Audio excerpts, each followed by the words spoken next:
म्हाका कितें म्हणून सांगला कितें दिसता तें हांव सांगता आनी ताचे तो हेरांक काही फायद्याक जावन दी म्हणजे एक म्हजें इंटेंशन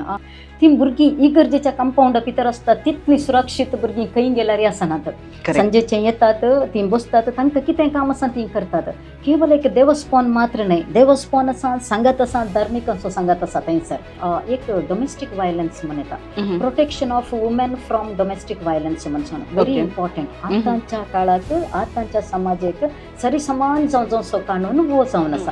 ह्या विशयान जाल्यार कितें करीत म्हणून मला स्त्रियांक एक सांगचें जाल्यार हांवें आमकां दाळे किंचोय आमच्या वयर हल्लो जालो जाल्यार आमी कितें करीत म्हणून सांग आतां म्हाका घरा भितर इतली हिंसा जाता की हांव आतां कंप्लेंट दिवन आयली वय कंप्लेंट दिल्या उपरांत रिगा जायत घरा हांवें जालें रिगल्या उपरांत चार पडले म्हळ्यार कोण आसा म्हाका म्हज्या घरा येता की ना ते दाळ कितें जाता म्हणून सांगल्यार हांव तूं एरोगेंट जावन बसून करचें प्रश्न इल्लें ये सैबा कर जालें न्ही इल्लें हेल्प कर इल्लें म्हाका हेल्प कर इल्लें सहाय कन घेवया कितें म्हळ्यार तांणी येतात ना म्हणजे आमी आपयल्यार मात्र कळचें